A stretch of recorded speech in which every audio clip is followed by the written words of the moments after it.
Tak apa, esok lah taubat. Esok lah taubat. Nampak tak? Macam tu lah juga dengan kita pun. Kita pun sebab kita ni azam tu kurang. Keazaman kita tu tak tinggi, himmah kita tu tak tinggi. Sebab kita nak masuk syurga ni, tambah-tambah di usia-usia kita yang agak senja ni.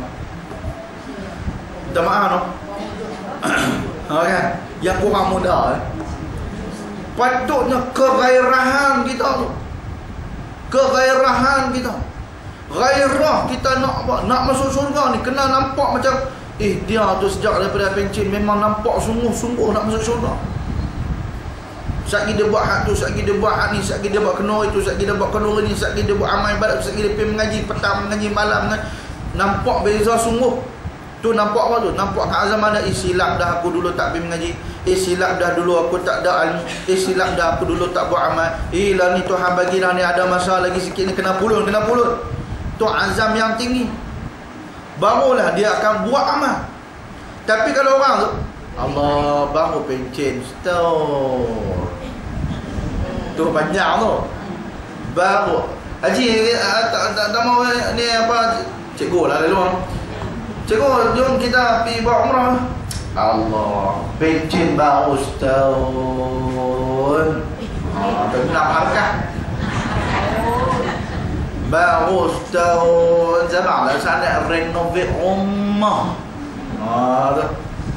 Dia nak renovate rumah dulu. Tak nak kesungguhan nak berubah. Tak ada kesungguhan. Maka orang yang macam ni lam yufarik at-tawani, dia tidak akan berpisah daripada angan-angan melengah-lengah. Dia tak akan berpisah daripada melengah-lengah. Jadi orang dia, kalau kita lah tuan-tuan, kalau kita rasa kita ni duk melengah-lengahkan ibadat, melengah-lengahkan buat ibadat, melengah-lengahkan bertaubat, maknanya kita ni termasuk dalam golongan orang yang berangan-angan. Syaitan dia menggunakan angan-angan tuan-tuan untuk menipu daya manusia. Syaitan dia menggunakan angan-angan untuk menipu daya manusia. Dia guna angan-angan tadi lah. Tak apa hang Islam, hang tak dengar ke ustaz kata kalau Islam kok belah mana pun jahat macam mana pun mati masuk syurga. Dia mau orang tu masuk syurga. Dia ingat neraka tu macam RNR lah kot. Dia ingat neraka tu lagu mana tu. Saatnya kan. Tu ungkapan orang jahat dulu. Tak apa kita masuk neraka sat je, lepas habis kena rendam apa tu kita masuk syurga lah balik. Oi teruk cakap macam ni. Tuan-tuan yang dirahmati Allah Taala sekalian. Jadi kalau kita berasa lagu kita ni jenis berlengah-lengah tak pulun, makna kita termasuk dalam golongan yang tertipu daya dengan angan-angan. Baik. Cerita pasal tekong. Baik. Dan mengulang-ulang sebut dalam hatinya ia bersedekah dan berbuat amal yang baik seolah-olah nampak tiada orang yang bersedekah lain daripada diri dia. Duk nampak macam dia seorang yang sedekah, orang lain tak buat sedekah. Tu pun tak boleh. Maka siapa yang bersedekah serta tidak memberi siapa tahu akan tidak memberi siapa tahu kan ia bersedekah. Mana tak beritahu siapa pun kata dia bersedekah.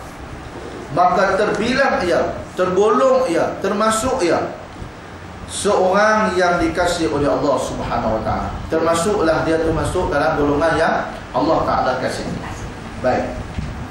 Wa rajulun kana fi sariyatin fanahazama ashabuhu fastaqbala aduwa. Dan orang yang ketiga iaitulah dan ketiganya laki-laki yang adalah ia di dalam suatu tentera kecil yang berperang dengan kafir. Maka kalau taulan-taulannya, kawan-kawan dia pakat kalah habis. Dia ada beza syariah dengan ghuzwah. Bisa dengar tak ghuzwah? Tak bisa dengar no? Ghuzwah ni makna perang, syariah pun makna dia perang. Tapi dia ada beza. Bisa dengar dia panggil ghuzwatul badar, ghuzwah badar, ghuzwah Uhud. Ghuzwah tu makna perang. Beza dia dengan syariah pun perang juga. Beza dia ialah kalau ghuzwah kata ulama ialah perang yang disertai oleh Nabi. Maknanya perang tu Nabi ikut serta. Maknanya dalam perang tu Nabi pun ada perang Uhud. Kalau Syariah, dia adalah pasukan tentera yang diutus Nabi. Nabi tak pergi, Nabi utus. Itu nama dia Syariah. Ghuzwah, perang hak Nabi sendiri pergi. Nabi pun ada sekali. Ghaib, Zai, Waw, Ta simpui, Ta bulat, titik mata dua. Marbutah. Ghuzwatun. Ghuzwah maknanya perang yang Nabi ikut serta. Syariah iaitu perang yang Nabi pi, Nabi tak pi, Nabi utus saja. Nabi utus saja, Nabi tak pi. Ni disebut oleh ulama. Ada yang ulama kata sama saja. Ni kerana pandangan ulama-ulama bahasa lah. Baik. Yang ketiga adalah laki-laki yang adalah ia di dalam satu tentera kecil berperang dengan kafir, maka kalah taulan-taulannya dan mundur, maka berhadap ia melawan seterusnya, tidak mundur sekali-kali kerana ia beriktikadkan kalau ia mati dalam melawan musuh, maka mati dia itu ialah mati syahid ya. Dan jikalau ia menang, maka dapatlah pahala dan juga ghanimah. Jadi dia kata apa? Dia pergi perang, dia perang walaupun mati dah kawan-kawan ni pekat tak ada habis. Orang pekat lari dan sebagainya, dia tak lari, dia tetap lawan juga. Dia tetap lawan juga musuh ni. Sampailah kalau kata Allah Ta'ala takdirkan dia mati, dia kata tak apa, kalau aku mati syahid. Dan kalau kata aku menang, aku akan menang dan aku akan dapat ghanimah. Ghanimah ni makna apa? Harta rampasan perang. Kita kadang-kadang rasa pelik juga, macam mana yang kata perang 24 harta rampasan tu macam mana? Tu kalau pergi perang dan sebagainya, perang tu macam kita tengok perang Badar. Pasal apa yang ada sebahagian daripada sahabat pergi turun daripada Jabal Ramah tu, turun pergi nak ambil harta ghanimah, harta perang. Rupanya tuan-tuan, bila kita kaji sejarah tuan-tuan, orang Arab bila dia berperang, orang Arab zaman dulu bila dia berperang, dia akan bawa habis sekali barang kemah dia. Orang Arab, hak musuh-musuh Allah ni, hak kafir-kafir ni, depa boleh pakai apa? Pakai emas. Depa kalau jari ni kalau ada 100 itu dia bawa cincin. Kalau nasib baik ada 10 ya. 10 cincin, semua cincin emas. Tu tak kira gelang, tak kira rantai lagi. Jadi bila depa pergi berperang, depa perang ni, depa akan pakai hak kemas-kemas. Pasal depa nak tunjuk kata depa hebat. Depa nak buat kata depa kaya. Sebab tu depa pergi perang, depa pakai macam-macam. Macam kita lah, kita pergi perang, takkan kita nak tinggal jam tangan. Kenapa? Kita pergi juga bawa jam kita. Jadi begitulah dalam keadaan perang pun, orang kafir ni depa bawa habis segala harta dan depa punya perhiasan depa bawa pergi juga. Sebab tu bila kata kalau kita menang, boleh ambil ghanimah ataupun harta rampasan tu semua. Boleh ambil ada apa? Maknanya baju besi, pedang, rantai, emas dan sebagainya ada pakai, boleh diambil. Harta ghanimah ini diharuskan kepada umat Nabi Muhammad SAW. Umat Nabi yang terdahulu depa tak boleh. Umat Nabi yang terdahulu kalau perang, depa kena kumpul. Depa kena kumpul harta. Harta rampasan tu depa kena kumpul. Bila depa kumpul, satgi ni Allah Taala akan campak api, pum, terbakar. Ni hadis sahih. Tuan-tuan boleh tengok dalam Riyadhus Shalihin. Umat-umat yang terdahulu bila berperang, habis perang, harta rampasan depa ni, emas ke apa semua depa kena kumpul, duduk sekali. Satgi ni terbit api pada langit, mai bakar. Mai bakar rancak ghanimah tersebut. Umat dulu tak boleh ghanimah. Umat Nabi Muhammad diharuskan dapat ghanimah. Jadi pernah satu ketika tuan-tuan, dalam hadis yang sahih ni, dikumpulkan harta ghanimah tersebut, turun api daripada langit nak bakar, pum, tak terbakar. Kumpul mai lagi, pum, tak terbakar juga api. Jadi kata Nabi, seorang Nabi yang memimpin itu, Nabi kata, ada di kalangan kamu yang yang khianat. Ada di kalangan kamu yang khianat, maknanya ada yang sembunyi harta rampasan. Sedangkan tak boleh, harta rampasan tak boleh orang kita tu. Maka Nabi tersebut meminta setiap kumpulan hantar ketua untuk berbai'ah, untuk berjanji bahawa tak ada, kami tak khianat kepada Nabi. Bukan Nabi Muhammad ni, Nabi terdahulu. Mai ketua A, kumpulan A pun pergi bersalam dengan Nabi ni. Kami berjanji setia bahawa tidak ada pengkhianatan di antara kami dengan kamu wahai Nabi. Mai hak kedua pun salam okey, mai ketiga salam okey, mai keempat salam okey, mai kelima salam, melekat tangan dengan Nabi. Melekat tangan dengan Nabi tu. Makna apa? Bukan kata lelaki tu curi, tapi ada dalam kumpulan dia yang tak hantar, yang tak bagi harta ghanimah tersebut. Maka Nabi ni pun panggil, abang kata hang panggil semua kumpulan hang. Dia panggil apa? Regimen ke apa lah? Lebih malam betul lah. Hang panggil semua regimen ramai. Panggil tuan-tuan, panggil. Semua pakai masalah dengan Nabi ni. Salam. Abang kata kami berbai'ah, kami janji setia, tak ada, kami tak khianat. Salam seorang salam, mai salam lima salam, mai salam. Mai lekat. Mai ada hak lekat. Ada orang hak seorang tu mai salam, ada seorang lekat dekat tangan, ada seorang lekat dekat baju. Tu dia. Jadi bila nak melekat ni, Nabi itu beritahu bahawa hampa ni khianat. Betul tak hampa ada ambil harta rampasan? Ya, kami ada ambil harta rampasan. Pergi ambil balik harta rampasan tu. Maka dia pun bawa emas, dalam hadis sebut sebesar kepala anak kambing. Kita tengok ni macam mana cerita dia. Kalau orang tak kuat iman lah, no? Jangan kata orang lain. Kalau saya pun pening kepala, bina biji mata, emas besar kepala anak kambing. Jangan kata besar anak kambing. Kalau besar menutup botol ni pun cukup lah.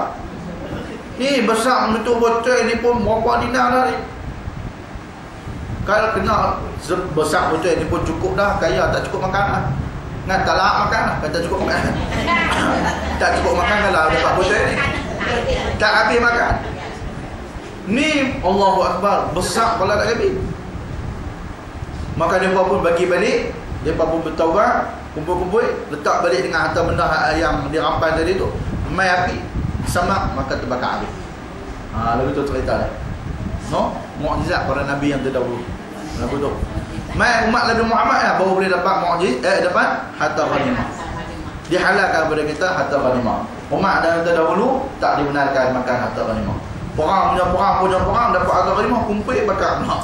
Kan? Nampak macam mana? Itu syariat. Umat terdahulu berbeza dengan syariat kita. Kan? Ada syariat umat terdahulu, kalau baju kotor, katalah baju kena najis. Macam umat kita Nabi Muhammad, baju kena najis boleh basuh, cuci, bersih elok, hilang badan najis, tak ada masalah, boleh pakai. Tapi umat yang terdahulu, ada syariat umat terdahulu, kalau kata baju kotor, tak boleh pakai lah. Kenapa? Kalau umat Nabi Muhammad buat dosa, kita boleh bersih balik diri kita dengan cara bertaubat, beristighfar, buat amal soleh dan sebagainya. Umat yang terdahulu kalau nak bertaubat, bunuh diri. Jadi berbeza syariat umat terdahulu dengan syariat kita Nabi kita Muhammad sallallahu alaihi wasallam. Baik. Kita baca hadis yang satu lagi insya-Allah. Sebab inilah. Nah. Sebab kalau tak sebab tak apa kita mesti. Kan? Baik. Bismillahirrahmanirrahim. Ada lagi hadis tu. Baik. Masalah orang yang dikasihi Tuhannya dan orang yang dibenci Tuhan itu telah diterangkan oleh Nabi kita sebagai dalam hadis yang dikeluarkan oleh Abu Isa At-Tirmizi dengan katanya, an Abi Dzar an Nabi sallallahu alaihi wasallam qala thalathatun yuhibbuhum Allah wa thalathatun yubghiduhum Allah fa amma alladhina yuhibbuhum Allah. Siapa dia?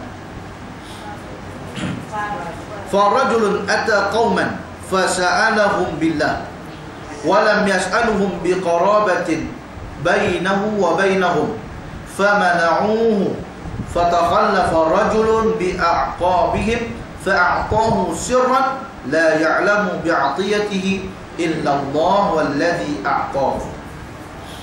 Diriwayatkan daripada seorang sahabat bagi Nabi sallallahu alaihi wasallam, namanya Abi Zar radhiyallahu anhu. Siapa dia? Sayyidina Abu Zar. Kena baca Abu Zar. Yang ni dia baca Abi Zar sebab dia duduk lepas an Abi, sebab dia duduk lepas pada huruf jar, maka dia kena Abi. Kalau dia duduk saja dia panggil Abu,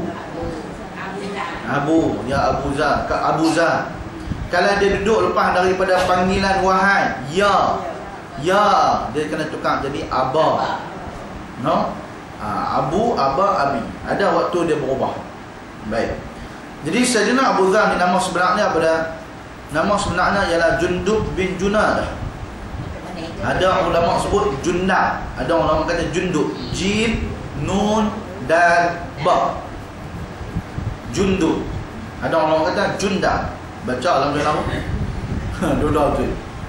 Jundub bin Junadah ataupun Jundab bin Junadah radhiyallahu anhu, daripada satu kabilah yang dipanggil kabilah Ghifar. Sebab tu dia dipanggil dengan Abu Dhar al-Ghifari, menunjuk kepada dia punya kabilah dia Ghifar, kabilah Ghifar. Jundub bin Junadah ni tuan-tuan, sebelum dia masuk Islam, bila mana dia awal-awal sebelum dia masuk Islam dulu, dia dengar bahawa ada seorang lelaki yang dilantik, dilantik oleh Allah SWT menjadi Nabi dan Rasul, Nabi Muhammad. Bila dia dengar lagu tu, maka dia pun, sebabkan dia kena jaga keluarga dan sebagainya, maka dia tak pergilah ke Mekah. Dia hantar seorang sepupu dia nama Anis. Dia hantar seorang sepupu dia, suruh pergi siasat. Hampir dengar sah apa dia yang kata Muhammad ni, yang kata Nabi ni, dia ajak apa dia, pergi dengar sah. Tolong siasat, nanti hang balik hang cerita kat aku. Saudara dia Anis ni pun pergilah ke Mekah dan berjumpa dengan Nabi dan dengar apa yang Nabi cerita dan sebagainya. Dia pun balik ke kampung, ke Rifah, jumpa dengan Sayyidina Abu Dhar. Dia pun cerita begitu begini. Tapi Sayyidina Abu Dhar tak puas hati. Dia kata, aku tak puas hati dengar jawapan hang ni. Aku nak dengar dengan telinga aku sendiri, aku nak tengok dengan mata aku sendiri yang kata Muhammad ni macam mana, apa dia ajaran hak dia bawa. Maka dia pun kata pada sepupu dia Anis ni, dia kata saudara dia, wahai Anis, aku nak pergi dengar sendiri dengan mata telinga kepala aku sendiri, hang boleh nak jaga keluarga aku? Dia kata, baik, tak apa, aku jaga. Maka dia pun pergi, tuan-tuan, Sayyidina Abu Zar pun pergi ke Mekah dan duduk di Mekah, dan dia menjadi tetamu kepada Sayyidina Ali bin Abi Thalib radhiyallahu anhu. Tapi dia tak habaq kan Sayyidina Ali kata dia nak pergi, nak cari seorang lelaki yang nama Muhammad yang jadi Nabi Rasul tu. Hari pertama dia duduk tak apa lagi. Hari kedua dia duduk tak apa lagi. Mai hari ketiga barulah Sayyidina Ali tanya kepada dia. Sayyidina Ali pun tanya kepada Sayyidina Abu Dhar, ya Abu Dhar, wahai Abu Dhar, hang ni dah duduk 3 hari kat Mekah ni, dan aku tak tanya kat hang apa kehendak hang. Hang mai Mekah ni nak buat apa? Ni hari ni aku nak tanya pada hang, wahai Abu Dhar, hang mai Mekah jauh-jauh daripada kabilah Ghifar ni mai sampai ke Mekah ni, hang mai nak buat apa sebenarnya? Apa hajat hang? Kata Sayyidina Abu Dhar, wahai Ali, aku boleh habaq kat hang satu benda yang aku nak buat ni, tapi aku harap sangat supaya hang boleh tunaikan permintaan aku. Kata Sayyidina Ali, ya, saya berjanji saya akan cuba tunaikan apa yang hang minta. Dia kata, sebenarnya aku mai ke Mekah ni, aku nak cari seorang lelaki yang mengaku kata dia tu Nabi, dia tu Rasul, nama dia Muhammad. Tapi aku tak berani nak habaq, sebab takut lagi orang tangkap aku. Pasal zaman tu dah Nabi dah ditentang. Jadi Anis ni saudara dia, habaq nak kata hang duk pi, jangan duk pi cari orang kata mana Muhammad, saya hang nak tangkap. Jadi saya pun duk cari tak jumpa 3 hari dah. Maka saya ni pasal dah tuan tanya Sayyidina Ali, kamu dah tanya, maka aku harap yang aku boleh jumpa. Sayyidina Ali pun tuan-tuan berubah muka menjadi muka yang sangat gembira. Dia kata, kalau lagu tu hang ikut aku pagi esok. Tapi hang kena ingat, hang ikut aku bila aku kalau ada suatu benda yang agak bahaya, maknanya kalau ada ancaman, maka aku akan tuang ayat. Isyarat. Kalau aku tuang ayat, maknanya ada benda bahaya, maknanya tak boleh jumpa. Tapi kalau aku tak tuang ayat, aku boleh masuk. Aku masuk rumah tu, sekali lepas aku masuk, hang masuk pula. Jadi bila buat keadaan itu, esok ni alhamdulillah boleh jumpa dengan Rasulullah. Maka dia pun masuk jumpa dengan Rasulullah dan dia bagi salam kepada Rasulullah. Sedangkan dia masa tu tak Islam. Maka dia pun bagi salam kepada Rasulullah. Assalamualaikum ya Muhammad, Assalamualaikum ya Rasulullah. Dia masuk dan dia terus mengucap 2 kalimah syahadah. Dia terus masuk Islam. Dan dia adalah antara orang yang kelima atau ke-6 yang masuk Islam. Maknanya Sayyidina Abu Zar Al-Ghifari ni adalah dia min sabiqun al-awwalun. Dia adalah di kalangan orang as-sabiqun al-awwalun, iaitu orang-orang yang pertama-tama, yang awal-awal yang memeluk Islam. Top 10 lah. Sayyidina Abu Zar. Dan hebat istimewa Sayyidina Abu Zar ni tuan-tuan, dia adalah seorang yang cukup kuat beramal dengan apa yang Nabi buat. Dan dia cukup zuhud dengan kehidupan dia. Dan dia cukup kuat mengajak orang supaya ikut zuhud dalam kehidupan dunia. Dia tak ada baju lebih tuan-tuan, dia ada 2 helai baju dia. Kehidupan dia sebatang kara. Dia hidup seorang, dia hidup dengan anak, dengan bini dia. Dan dia dengan sebab kerana dia terlalu kuat mengajak orang supaya hidup zuhud dan sebagainya, sehingga jadi satu masalah tuan-tuan. Maka dia diminta oleh khalifah pada ketika itu duduk di satu ruang ataupun duduk di satu kampung, di nama dia satu hujung tempat tu di Madinah. Asal masa hidup zaman Nabi dia duduk di Madinah. Sehinggalah apabila Nabi wafat, dia pun tak boleh duduk di Madinah. Sama macam Sayyidina Bilal dan sahabat-sahabat yang lain, tak boleh duduk di Madinah. Dia pun keluar kembali ke Syam. Sampailah zaman Sayyidina Umar, barulah dia balik kembali ke Madinah. Dan bila dia balik ke Madinah, dia ajak orang supaya hidup cara macam Rasulullah SAW dan sebagainya. Jadi timbul masalah ke mana, maka dia pun diasingkan, dia duduk di satu tempat daripada hujung di Madinah. Maka dia pun duduklah dengan isteri dan juga anak dia. Dia pun duduk 3 beranak saja. Sehinggalah dia pernah didoa oleh Rasulullah SAW dalam satu perang, nama dia perang Allahumma salli Muhammad. Ada dalam satu peperangan, Nabi doa kepada dia, yarhamullahu Abu Zar ya'ishu wahdahu wa yamutu wahdahu wa yab'asu yaumal qiyamah wahdahu. Allah merahmati, moga Allah merahmati Abu Zar. Dia hidup seorang, dia mati esok pun dia duduk seorang, dan dia akhirat esok pun dia akan bangkit seorang. Tak tahu macam mana bangkit seorang tu di akhirat, barangkali dengan kemuliaan dia tersendiri.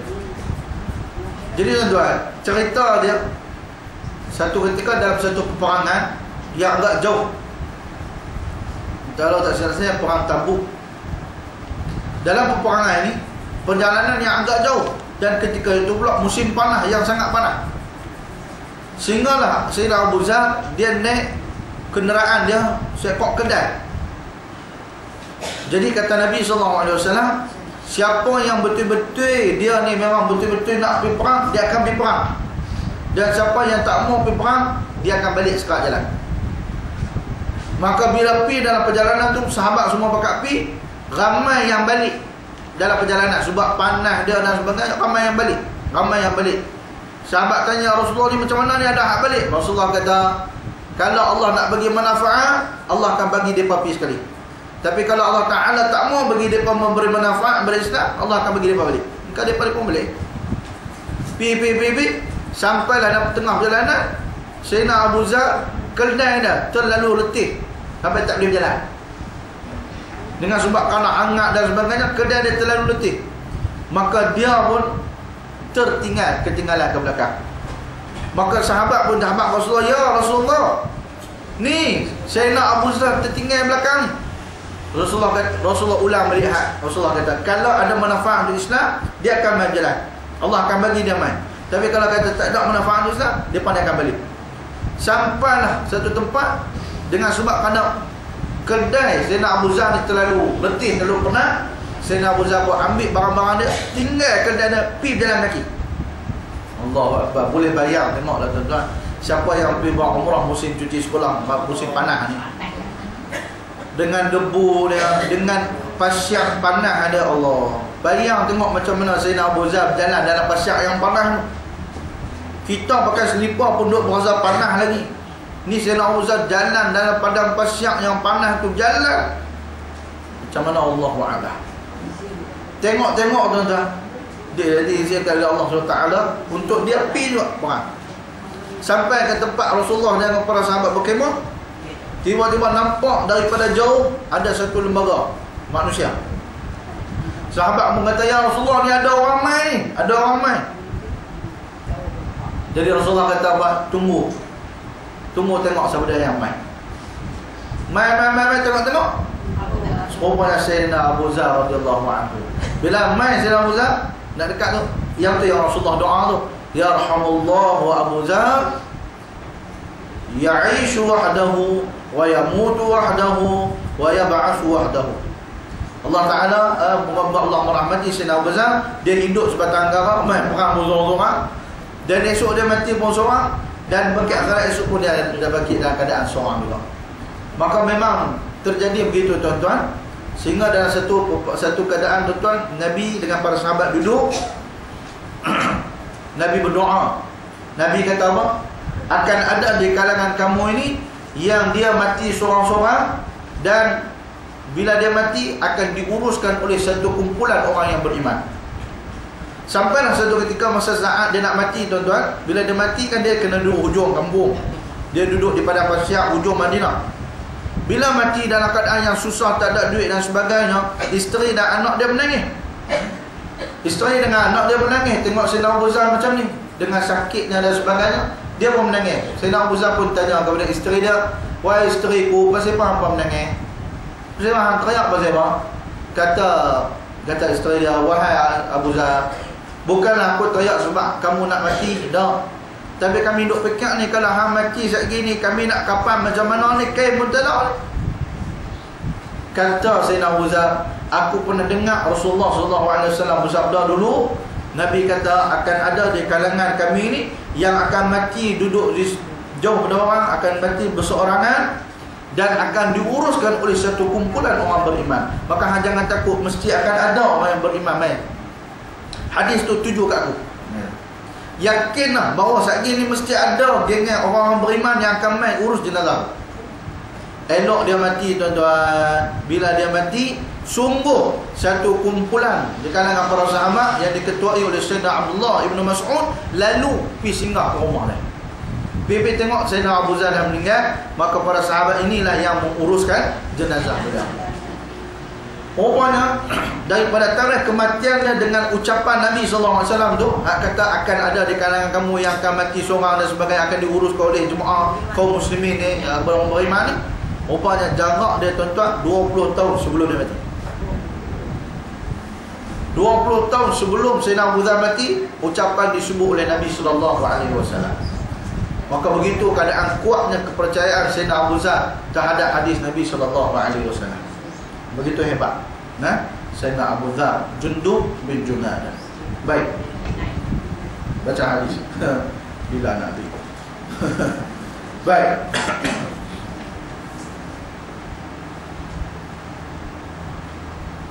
Diriwayat daripada seorang sahabat, nama sahabat bagi Nabi SAW, namanya Sayyidina Abu Zar radhiyallahu anhu, daripada Nabi SAW telah bersabda, ya, 3 macam orang yang kasih akan mereka itu oleh Tuhan, dan 3 macam orang yang dibenci, yang benci akan mereka itu oleh Tuhan.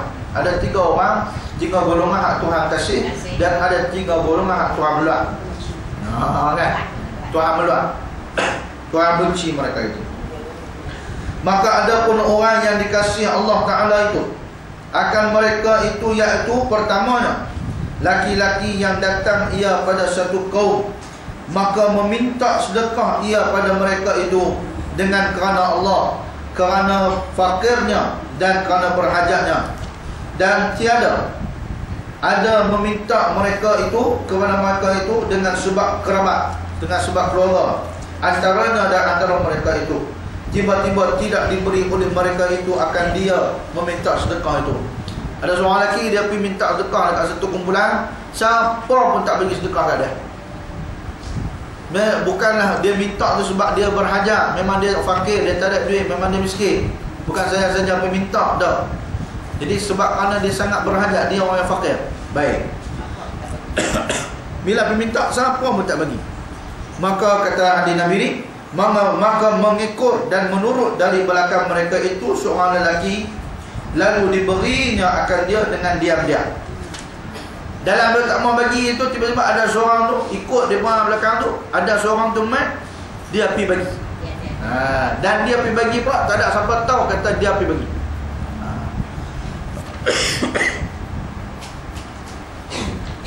Tiada siapa tahu akan dia memberi sedekah itu melainkan Allah Subhanahu wa taala, dan yang memberi akan dia. Maka ini satu orang yang dikasih Tuhan akan dia kerana ia berbuat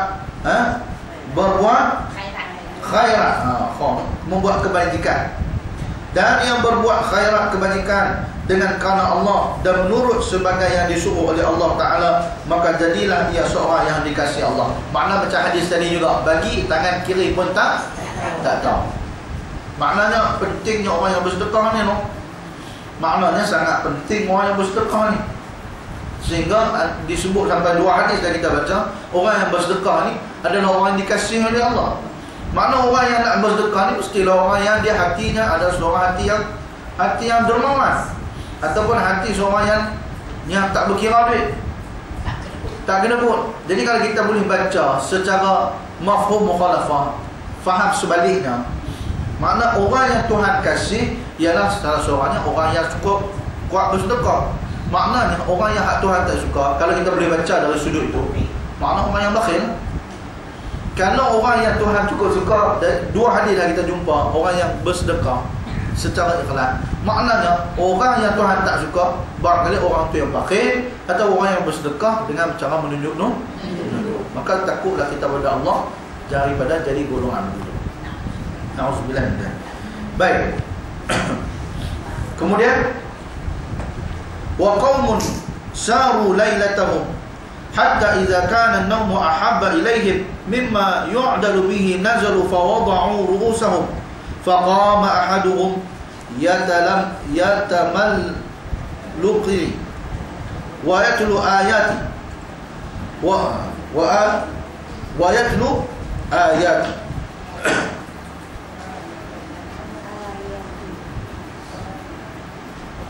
yatamallaquni, yang bercumbu-cumbuan denganku, yatamallaquni. Baik, wa yatlu ayati, dan membaca ayat-ayat. Dan yang keduanya, dan satu kaum yang telah berjalan mereka itu pada malam hari, sehingga apabila tidur itu adalah ia lebih suka kepada mereka itu daripada perjalanan yang menyamai dengan masa tidur itu. Lalu turun mereka itu tidur, maka diletak mereka itu akan kepalanya, tidur dengan jendera, makna dengan lenanya. Kemudian bangun seorang daripada mereka itu bercumbu denganku dan membaca ayat-ayat aku, yakni bangkit ia mengambil ayat sembahyang dan sembahyang dan berdoa dan memuji-muji Tuhan dan berzikir dan membaca Al-Quran. Maka itu pun satu macam orang yang dikasihi Tuhan. Makna apa tuan-tuan? Maknanya golongan yang kedua, orang yang dia musafir, dia berjalan jauh, dah jalan jauh, jalan musafir, penat, letih, tiba-tiba bila dia tidur, dia pun tidur, kemudian dia boleh daripada duduk tidur lalu bangkit, tolak tempat tidur dia, dia ambil wudu, sembahyang dan baca Quran. Makna apa tuan-tuan?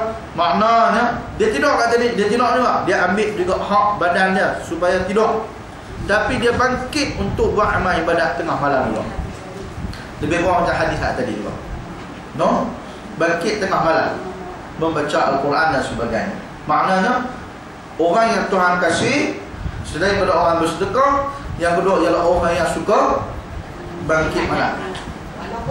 Walaupun dia musafir. Musafir ni penat letih, tapi dia tetap juga boleh bangkit untuk beribadat kepada Allah Subhanahu wa ta'ala. Baik. Wa rajulun kana, dan yang terakhir ni ialah wa rajulun kana fi sariyatin falaqiya adu fahuzimu wa aqbala bi sadrihi hatta yuqtala aw yuftahu lahu aw yuftaha lahu. Dan yang ketiga ni ialah laki-laki yang adalah ia dalam satu tentera yang kecil yang kita sebut tadi, syariah tadi. Maka berjumpa tentera itu dengan seterunya, dengan musuh, lalu berperang, maka dimundurkannya dan dikalahkannya. Maka ia seorang tidak mau mundur, bahkan berhadap ia dengan dadanya kepada seterunya itu, hinggalah dibunuh akan dia atau dapat kemenangan baginya dalam perang sambil itu. Dia kata, golongan ni dia berperang, jumpa dengan musuh, ada di kalangan sahabat-sahabat dia yang lari, ada yang mundur, ada yang mati, dia tetap mempertahankan, dia pergi lawan juga. Sampailah kalau dia mati, dia mati syahid. Kalau dia menang, dia menang dalam peperangan. Baik, itu golongan yang ketiga. Dan sabda Nabi sallallahu alaihi wasallam, wa salasatul ladzina yubghiduhumullah asy-syaikhu az-zani wal faqirul mukhtar wal ghaniyul zulum wal ghaniyul zulum ka zulum zulum no yang zalim. Dan bermula 3 orang yang dibenci akan mereka itu oleh Tuhan, yakni yang sangat dimurka, iaitu golongan yang Allah cukup marah kat mereka ni. Siapa dia? Iaitu yang pertama, orang tua yang berzina, yakni sudah banyak umurnya, tua, sungguh pun begitu, berbuat perangai jahat. Itu dia. Berzina, buat jahat, betina. Perangai jahat, betina, maka ia sangat disiksa Allah. Orang yang dah tua dah, tapi duk orang kata apa? Betul banyak. Boleh ya? Kemudian berzina pula. Tuan ada tuan sekarang ni. Bukan kata tak ada, sikit punya ramai ni. Tambah kalau pergi ke danau pukul 12 siang tu, Allah, semak nama pun. Tanya umur berapa? 57. Kan? Puasa lagu macam umur 27 tu. Ramai tuan-tuan, masih ramai. Masih ramai lagi. Ini yang kita risau, golongan yang Tuhan murka. Orang yang sudah tua tetapi masih lagi berzina. Baik. Dan keduanya, orang fakir yang membesarkan diri. Yang ni yang kedua. Dah miskin, susah lah, ya Allah, tapi sombong. Ni pun ramai dalam syariat kita. Susah, tapi sombong. Sombong, duk sembang kemas hari. Orang kata, ni isilah borang zakat ni, ambil lah zakat. Buat apa? Ingat aku susah lah. Anak ambil tak pergi ngaji, tak ada duit. Dia kata ingat aku susah sangat. Sombong, besar diri. Kadang-kadang jenis orang susah ni kan, dia sembang kemas, sembang tak jatuh. Bukanlah senang mana pun duk belah kambing ya. Tu pun kambing orang, tapi duk sembang apa? Gaji sebulan 8,000. Saya gaji taklah banyak sangat, ada lah 8,000 kurang 8,000. Kerja apa? Belah kambing orang. Belah kambing orang ya, tapi tu makna orang miskin, orang susah yang fakir, yang sombong. Yang ni sangat dimurkai oleh Allah SWT. Iaitu seorang yang tiada milik dalam tangannya apa suatu.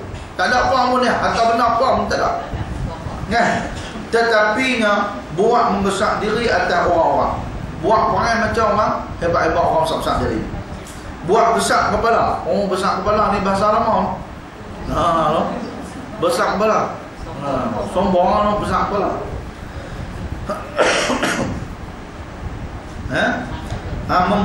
Tetapi membuat membesar diri atau orang-orang buat besar kepala, sombong, maka ia disiksa Tuhan sangat-sangat. Makna esok Tuhan siksa semua-semua. Orang yang sombong. Baik. Dan yang ketiganya, orang yang kaya, yang zalim, iaitu seorang yang ada mempunyai harta dan wang, tetapinya buat langgar apa kebenaran orang. Maknanya dia ada duit tapi dia langgar hak orang. Dia tak kira. Kalau dia kata aku nak tanah tu, tak apa, orang tu tak menjualkan, tak kira, aku nak tanah tu, hamba lagu mana pun pergi bakar rumah tu. Allah. Tu ada ramai jenis tu. Kan? Tak, aku tak kira. Kau belah mana pun ni ambil duit ni, hampir urut aku nak tanah tu. Maka jadilah bakar lah rumah tu, bakar lah orang. Sebenarnya orang buat. Kan? Ni langgar apa kepunyaan orang. Sekiranya orang bekerja kepadanya, maka dipegangnya upahnya. Kalau ada orang kerja dengan dia, pegang upah. Makna tak bagi upah. Dia tangguh upah, dia simpan, dia tak bagi. Kan? Dia perang pula, perang rambut. Kalau hang tak taat pada aku, hang tengok. Aku tak bagi. Nampak tu jahat. No? Dan ditangguh-tangguhnya membayarnya. Dia ada duit tapi mana bayar gaji orang kerja, dia tak mau bayar. Kan? Ada sampai 3 bulan, ada 4 bulan. Kan? Jadi ini jahat. Ataupun dipotongnya dan diambilnya setengah. Upah tu diambil setengah. Dan upahnya diambilnya setengah. Dan dikatakan kerja tak baik atau lainnya. Ni pun jahat kan? Buat ada orang semua, tengok. Kan? Hang buat kamu ni, Allah kata, tak aku bayar setengah. Wahai memang elok pun, tapi saja dia perkena. Kan? Ada tengok dalam cerita filem pelambak tu ni kan. Sakit hati kita tengok tu ni kan. No? Jadi tuan-tuan yang dirahmati Allah Subhanahu wa taala sekalian, makna 3 golongan yang Tuhan suka sama dia. Siapa hak Tuhan suka ni? Orang yang sedekah. Tangan kanan sedekah, kiri tak tahu. Yang kedua, orang yang suka bangkit tengah malam untuk beribadat kepada Allah Subhanahu wa taala. Dan yang ketiga apa dia? Orang yang berperang, walaupun kawan-kawan dia lari, dia tetap berperang sampai mati syahid ataupun dia akan mendapat kemenangan. Yang ketiga, yang keduanya itu golongan yang Allah Taala murka, Tuhan benci, iaitu orang tua yang berzina. Yang keduanya ialah orang fakir yang sombong, dan yang ketiga orang kaya yang suka zalim kepada orang. Jadi sama-sama kita muhasabah, kita sama-sama fikir, adakah kita termasuk dalam golongan tersebut. Kalau ada sipi-sipi kokok kita nak jadi sampai tahun tu, baliklah cepat-cepat. Kembalilah kepada Allah Subhanahu wa taala, istighfar banyak-banyak, minta Allah Taala tetapkan hati kita jadi orang yang beriman, tetap kita jadi orang yang baik, dan kita akan termasuk di kalangan golongan orang yang Allah kasih, Allah sayang. Dengan kerana kasih dan sayang Allah itulah kita akan jatuh cinta juga kepada Allah Subhanahu wa taala. Insya-Allah kita sambung balik pada bulan depan, bulan puasa. Ada tak? Tengok bulan apa? Jadual bulan puasa macam biasa. Jadual bulan puasa macam biasa. Tapi tengoklah jadual insya-Allah. Kalau insya-Allah tak ada apa kot. Kan? Insya-Allah tak ada apa. Kan? Sekolah itu dulu insya-Allah. Mudah-mudahan kita dapat manfaat daripada hadis yang kita bacakan pada hari ini insya-Allah. Wallahu subhanahu wa ta'ala a'lam. Assalamualaikum warahmatullahi wabarakatuh.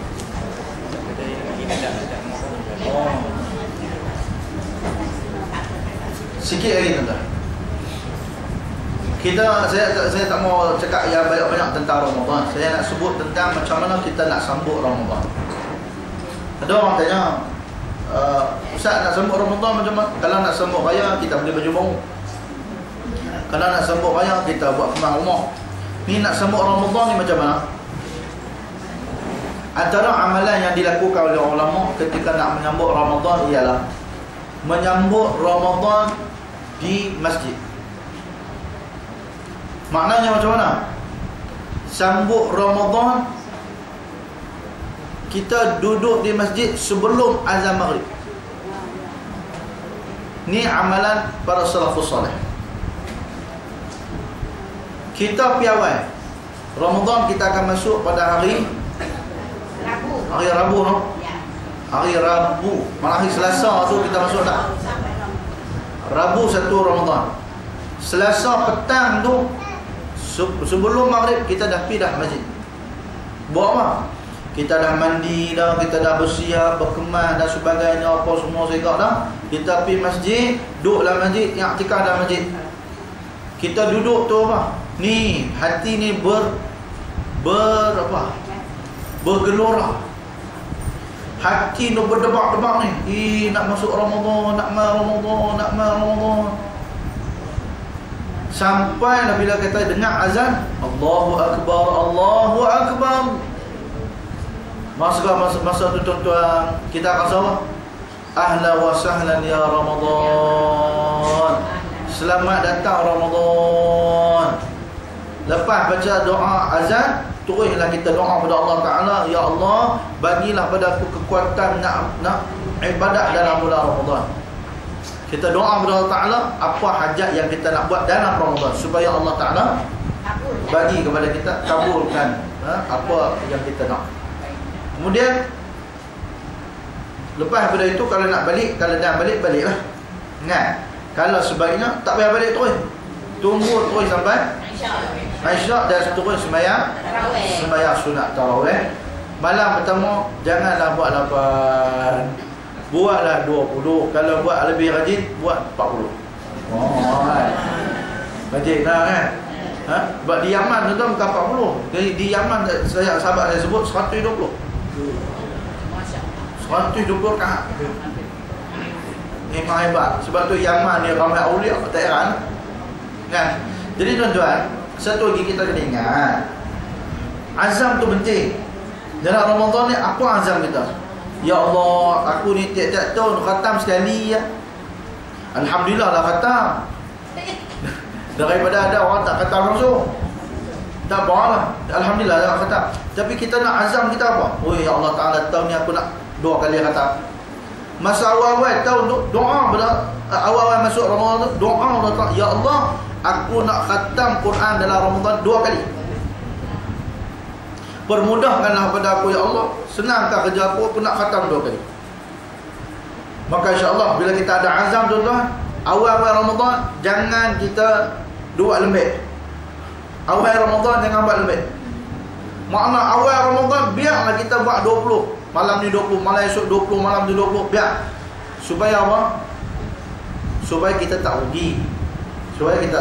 Kadang-kadang kita ni akhir Ramadan kita sibuk. Bila kita sibuk dah, kadang nak buat 8 pun tak ada. Jadi tumpang tak sibuk ni, kena gunakan peluang masa tu. Buat siap-siap 20. Tu saya kata, kalau hanya buat 40. Kalau rajin, saya pun tak boleh buat lagu tu. Tok Imam pun tak lama. Kena jadi Tok Imam baca panjang pergi. Kan? Jadi tuan-tuan, tempat kita nak buat ibadat tu, kalau boleh janganlah memilih sangat, no? Jangan pergi cari tempat sembahyang macam ni, baca qul huwa